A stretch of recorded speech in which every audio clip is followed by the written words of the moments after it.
For those who missed the board orientation or would like a review, take a moment to consider why you agreed to serve on the board of the Sullivan County Anti-Drug Coalition. What do you want or need to know about what it does? Well-functioning boards set direction, identify priorities, ensure that planning for the future is occurring, oversee the director, approve policies, and help oversee contract requirements so monitoring goes smoothly. The goal is transparency between the board and the director. Please ask questions if you need clarification.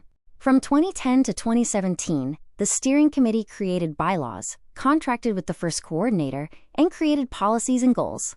During this time, virtual meeting attendance was rejected. Advocacy began with position statements. The coordinator was promoted to the new position of director, and both staff members left home offices for a one-room office in the basement of the old health department. From 2017 to 19, there was a lot of growth, and the steering committee decided the coalition would become its own fiscal agent. The transition took 6 months before all grants were transferred to the coalition. The next year was mostly about getting all of the business practices and board in place. During COVID, the way we worked changed. We still received grants, and in FY22, we outgrew the space we were in and moved to our current location. The rapid growth had taken its toll, and there was a lot of supervisory skills to be learned when tripling in size. Board-supported stipends to help retain staff. First, benefit. A few promotions helped with supervision of increasing staff, which also needed more attention from our personnel committee. Lost grants, survived. That was a lot pretty quickly. Feel free to jot down some questions to ask or forward later. This section will cover the structure of the board and the work the staff does. The officers have been elected at the first board meeting for several years. The first column indicated the positions listed in the bylaws. Currently, membership is also required by one of our grants. The committees listed in purple were very active while we were developing business or marketing practices. They now meet as needed. A data committee would be helpful to measure our successes and help identify successes when writing grants. And advocacy is the best work a coalition can do. Maybe someday we'll figure out how to make them work. The board notebook is virtual. Please let the director know if you have any problems accessing the important information found there. board.scadcoalition.org will take you to the site. A past or partial next agenda can be found there.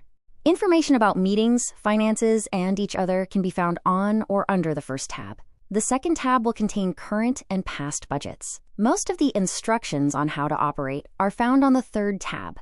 The last tab has folders of all of the legal documents. Staff reports and orientation information can be found under it. Each of our initiatives have a website, except OMAR. It is currently being developed.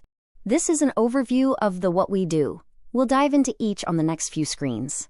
Administration is pretty typical of any organization. The director and business manager work together to pay bills and invoice our funders. Director-approved expenditures are recorded in the budget spreadsheet available to board members. The business manager enters all of the paperwork into QuickBooks to create checks or payments. Reconciliation between QuickBooks and the spreadsheet are completed before funders are invoiced. At the end of the month, the business manager reconciles QuickBooks with the bank and sends the financials to the executive committee. She also sees that all of the annual requirements are met. Media messages that will be paid for are initially developed by the staff and concept approved. Depending on the grant, they may then go to a media partner for a professional update. Most eventually still need to be approved by the grantor. All contracts and metrics are managed by the business manager. Board responsibilities fall under administration. Building trust between board members to have rich discussions is important for a group which only meets 6 times per year, under normal circumstances. Our original and always purpose has been primary prevention. This is the list of substances funded, noting where the funds come from, and the ages covered by the grant. Primary prevention targets all of the youth with the goal of preventing substance initiation. Intervention or recovery work was our last endeavor. It is different from the rest, requiring one-on-one interactions with our clients. We are often building the plane as we are flying it, never given money to create the plan. This has been and remains our most successful initiative. Justice Recovery Services and Pretrial Intervention offer peer support to individuals involved with the criminal justice system. Our Leave Behind navigation will serve overdose survivors who want peer support on their path to recovery. Our naloxone program was our second venture from prevention. We provide training, naloxone, Cloxeto, double strength of Narcan, fentanyl and xylazine test strips through formal and informal training. OMAR monitors overdoses reported to determine if there is a spike over what is expected. If so, there is a plan to respond in the hopes of minimizing overdose deaths. This is a community-wide effort facilitated by our OMAR coordinator, the epidemiologist from the Sullivan County Regional Health Department.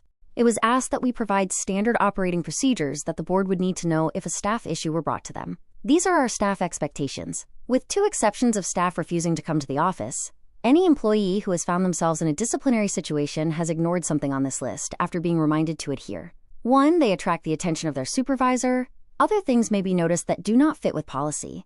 In face-to-face orientation, this would be the next request for questions or feedback. Feel free to jot down some questions to ask or forward later. We've covered our history and our present. Now it's up to you. Where should we be going? Do we need more board development to effectively be the best coalition possible by 2030? The first bullet point covers what will happen at the first board meeting of the new fiscal year. But what else needs attention? If not the board, should we focus on employee or community development? We can't do it all at once. What is needed? What is possible? How do we get better at what we do?